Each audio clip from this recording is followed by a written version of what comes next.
그래서 제가 이제 재차 뭐 그걸로는 부족할 수 있다라고 말씀드리지만 뭐 다른 검사는 다 필요 없다고 이제 생각을 하시나 봐요. 아니면 주위에서 누가 그렇게 얘기를 하셨나 보죠. 근데 이제 그런 분들이 결과가 애매하게 나오면은 저도 뭐라고 설명드리기가 힘들어요. 그래서 오늘은 제가 이제 과민성 장증후군이 있거나 만성 복통, 설사로 고통받는 분들한테 추천되는 검사라는 걸 주제로 한번 좀 설명을 드려 보겠습니다. 그래서 이런 분들한테 제가 추천드리는 검사는 일단 수소기 검사, 혈액 검사, 그리고 이제 장내 미생물 검사. 저희 병원에서는 장내 미생물 검사 중에서도 이제 겉 인사이드라는 검사를 진행을 하고 있습니다. 그리고 이제 자율신경계 검사를 이제 추천을 드리는데요. 그 검사에 대해서 조금 더 설명을 드릴게요.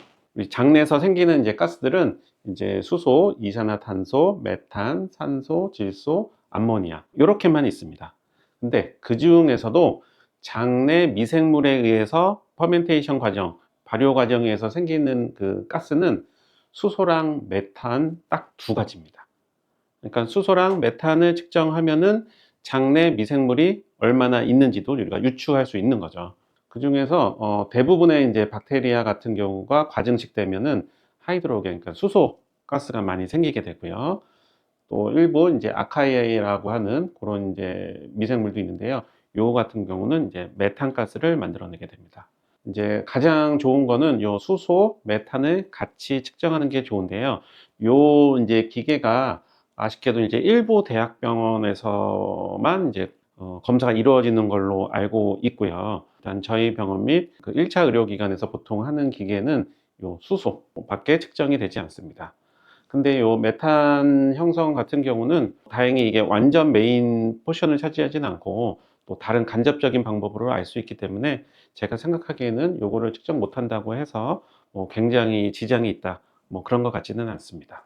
그래서 뭐 방법은 뭐 글루코즈, 락토즈, 락툴로스, 프룩토스 뭐 여러 가지 이제 방법이 있는데요. 일단 닥터유네카에서는 이제 락툴로즈라는 거를 이제 사용을 이제 하고요. 시보가 없는 분 같은 경우는 이 락툴로즈를 복용을 하더라도 이게 소장을 다 통과하고 한 2~3시간 후 대장에서 뭔가 이제 미생물하고 만나서 가스를 이제 생성을 하게 됩니다. 근데 이제 시보가 있는 분들은 그거보다 빨리 가스가 생성이 되겠죠. 그런 원리를 이용을 하는 거고요.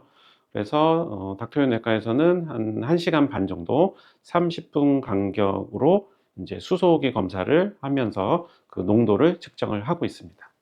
그 다음에 추천되는 검사는 이제 펩시노겐 검사입니다. 요건 이제 혈액 검사고요. 펩시노겐 검사를 하는 이유는 위산 분비가 지금 원활한지 좀 부족한지를 간접적으로 알 수가 있습니다. 물론 이제 가장 좋은 거는 일부 대학병원에서 하는 pH 모니터링이라는 검사가 있어요. 그거는 이제 코로 관을 이제 넣어가지고 이제 식도나 이제 위까지 도달을 하게 한 다음에 거기서 산도를 측정하는 검사인데 일단 뭐 말만 들어도 굉장히 이제 불편해하고 하신 분들이 뭐 다시는 좀 하기 좀 싫다 그런 생각이 드는 검사입니다. 그에 반해서 이제 펩시노겐 검사는 간단하게 혈액 검사로 할 수 있기 때문에 굉장히 좀 편안하죠. 그래서 펩시노겐 1, 2 비율을 이제 측정을 해서 요런 기준으로 한번 이제 보는 거예요. 그래서 요 기준에 이제 합당하면은 위클리 파저티브, 파저티브, 스트롱 파저티브 그리고 요 조건 외에는 다 네가티브. 그러니까 위산 분비가 원활하게 나오시는 분들은 네가티브로 나오는 거고요. 여기서 뭐 스트롱, 파저티브, 뭐 위클리 파저티브 있는 분들은 내 위에 위 점막 기능이 좀 약하다 또는 위축성 위험 좀 소견이 보인다 또는 위가 굉장히 좀 노화되어 있다. 이렇게 보시면 됩니다. 그리고 가끔은 어떤 분들이 여기서는 이제 위축성 위험이라고 했는데 위내시경 했는데 타 병원에서 했는데 거기서는 뭐 위축성 위험 얘기 들은 적이 없다. 뭐가 맞는 거냐 뭐 이런 얘기를 하시는 분들이 있어요. 그런 경우 일단 첫 번째 위내시경상 그 육안으로 그냥 확인하는 게 아주 정확하지는 않습니다. 그리고 또 이런 경우도 있거든요. 근데 저 위내시경으로만 보고만 나온 게 아니라 조직 검사도 했는데 거기서는 이제 그 위축성 위험 소견이 보이지 않았다. 그런 경우는 다행히 아직은 그게 굉장히 심하지 않고 오랜 기간 지속되지 않았기 때문에 그렇게 나온 거고요. 위산 분비가 부족한 상태로 계속 진행을 하다 보면은 조직 검사에서도 위축성 위험 소견이 나오고 또 나중에는 위내시경 육안으로도 위축성 위험 소견이 나올 수가 있습니다. 어떻게 보면 이게 좀 더 조기에 진단을 할 수 있는 방법이기도 하죠. 그래서 저는 이제 요 검사를 또 추천드리고요. 근데 요 검사도 100% 완벽하지는 않아요. 요 펩시노겐 비율상으로는 좀 애매한 경우가 있어요. 위산 분비 저하가 확실히 아니다라고도 얘기 못 하겠고, 또 완전 정상이라고 얘기도 못 하겠고, 좀 그런 경우가 생길 수가 있거든요.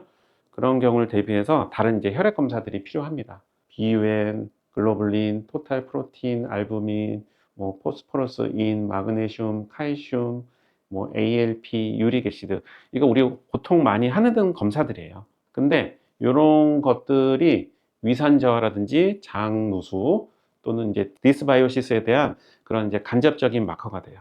그냥 기존의 의학만 공부하셨던 선생님들한테는 좀 하실 텐데, 좀 경험이 많았던 선생님, 환자를 많이 보셨던 선생님, 기능의학적으로 좀 조예가 있으신 선생님들은 요 검사를 통해서도 이분이 위, 장 기능이 좀 떨어졌다는 것을 어느 정도 예측을 할 수 있습니다. 그래서 이제 저 같은 경우는 단순 한 검사, 뭐 수소기 검사 하나, 패시노겐 검사 하나만 갖고 판단하지는 않아요. 요런 이제 추가적인 검사, 그리고 환자분의 임상, 양상 등을 다 종합적으로 판단을 해서 제가 이분은 시보인 것 같다, 뭐 리보인 것 같다, 또 치료가 필요하다, 라는 것을 제가 안내를 해드리고 있습니다. 그래서 제가 이제 안타까운 게, 환자분들 중에서 선생님, 난 다른 검사 다 됐고요. 그냥 수소기 검사만 할래요. 라고 하시는 분들이 있거든요. 그래서 제가 이제 재차 뭐 그걸로는 부족할 수 있다라고 말씀드리지만, 뭐 다른 검사는 다 필요 없다고 이제 생각을 하시나 봐요. 아니면 주위에서 누가 그렇게 얘기를 하셨나 보죠. 근데 이제 그런 분들이 결과가 애매하게 나오면은 저도 뭐라고 설명드리기가 힘들어요. 그래가지고 요런 이제 부가적인 검사들은 솔직히 말해서 부가적인 검사도 아니죠. 그 종합적인 검사들을 꼭 한번 해보시기를 권해드리겠습니다. 마지막으로 요거는 이제 장내 미생물 검사 또는 이제 분변 미생물 검사라고 불리는 거고요. 박테리온내과에서는 최근에는 이제 겉인사이드 검사라는 걸로 요거를 진행을 하고 있습니다. 요거는 이제 어떻게 하는 거냐면은 병원에서 하는 건 아니고요. 저희가 이제 검사 키트를 드리면은 집에 가서 변기에 설치를 하셔가지고 거기에 변을 놓으시고 그거를 그냥 택배로 보내시면은 검사 업체에서 검사를 한 다음에 검사 정보를 저희 병원으로 전달을 하게 됩니다. 변을 갖고 저희 병원에 오실 필요는 없는 거예요. 그래서 그 검사 업체에서는 그 변에 있는 유전자 정보를 싹 다 분석을 합니다. 그러면 요즘 이제 기술들이 워낙 좋아져서 굉장히 빠른 시간 내에 유전자 정보를 싹 분석을 하게 되고 그 유전자 정보를 통해서 장내 미생물이 어떤 종류가 있는지, 어떤 정도로, 그러니까 양도 어느 정도인지, 뭐 다양성이 어느 정도인지, 어떤 유해균이 있는지를 다 분석을 해서 알려드립니다. 그래서 한번 보시면은 이 검사는 크게 장내 미생물 타입을 세 가지로 나눠요. 그래서 이제 P형, B형, O형이라고 하는데 P형은 가장 이상적인 수렵 체지빈을 얘기합니다. 그리고 B형은 가공식품 많이 먹고 고칼로리 음식 많이 먹는 미국 사람들. 우리나라 사람들은 요 P랑 B 중간 정도 됩니다. 평균이. 그리고 O형은 뭔가 질병에 가까운 상태예요. 그러니까 O형이 가장 안 좋겠죠. 무슨 질병이랑 관련이 있는 거냐? 그거는 이쪽을 이제 보시면 되시는데, 예를 들어 이분 같은 경우 이제 뇌 질환하고 장 질환 쪽이 99, 97 수치가 높게 나왔거든요. 그러니까 100이 최고의 숫자입니다. 그러니까 100에 가까울수록 안 좋은 거예요. 그래서 뇌 질환 예를 들면은 뭐 치매라든지 우울증, 자폐, 뭐 파킨슨, 하여튼 뇌 건강이 좋지 않으신 분들의 장내 미생물 상태랑 이 검사하신 분의 장내 미생물 상태랑 이 정도로 비슷하다라는 겁니다. 그러니까 이것만 갖고 그러면 실제 지금 뇌에 문제가 있는 거예요? 그거를 진단하는 검사는 아니에요. 근데 이 상태로 방치가 되면은 나중에는 이런 게 생길 확률이 상당히 높겠죠. 네. 또 여기 보시면 이제 GMI라고 있는데 요 GMI라고 하는 거는 네 가지 지표. 그래서 미생물이 얼마나 다양하냐. 미생물이 다양해야지 좋은 거거든요. 그리고 유해균이 얼마나 많냐 적냐 또는 유익균이 얼마나 많냐 적냐. 그리고 네 번째, 수렵 체지빈하고 얼마나 비슷한가. 제가 수렵 체지빈이 가장 좋다라고 했잖아요. 요 네 가지 지표를 갖고 만든 그런 인덱스가 GMI입니다. 요건 이제 수치가 좀 높은 게 좋은데 이분 같은 경우도 20대 건강하신 분이 74인데 25니까 반도 안 되는 거죠. 그리고 제가 아까 미생물이 다양해야지 좋다고 했는데 이분 같은 경우도 보시면은 20대 건강하신 분은 한 215종 나와야 되거든요. 107종밖에 안 되세요. 그러니까 장내 미생물들이 우리 몸에서 하는 역할들이 굉장히 크거든요. 근데 이분은 그 역할이 확 줄어들었겠죠. 그리고 요거 그러니까 또 이분 같은 경우 극단적인 좀 시기를 하셨던 분이에요. 뭐가 좋다고 해서 막 뭐것도 해보시고, 또 어디 봤던 또 이런 게 좋다 해서 또 이런 극단적인 시기를 하시고, 그러니까 다양하게 드신 게 아니고요. 그리고 가장 최근에는 이제 카니보 다이어트를 하셨다가 초반에는 좋다가 나중에는 좀 안 좋아져서 이제 저희 병원에 오셨던 분인데, 요런 이제 극심한 그런 이제 특이한 다이어트 있잖아요.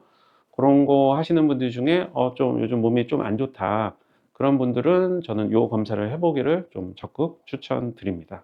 그래서 이제까지 제가 이제 만성 과민성 장증후군이라든지 만성 소화 쪽 문제가 있으신 분들한테 추천되는 이제 검사를 설명을 드렸고요. 이런 치료들을 이제 굉장히 많이 하면서 결과적으로 이제 최근에 낸 결론이 이제 이 검사입니다. 이런 거에 대해서 좀 더 궁금하신 분들은 나중에 내원하셔서 상담을 좀 받아보시면 좋을 것 같습니다.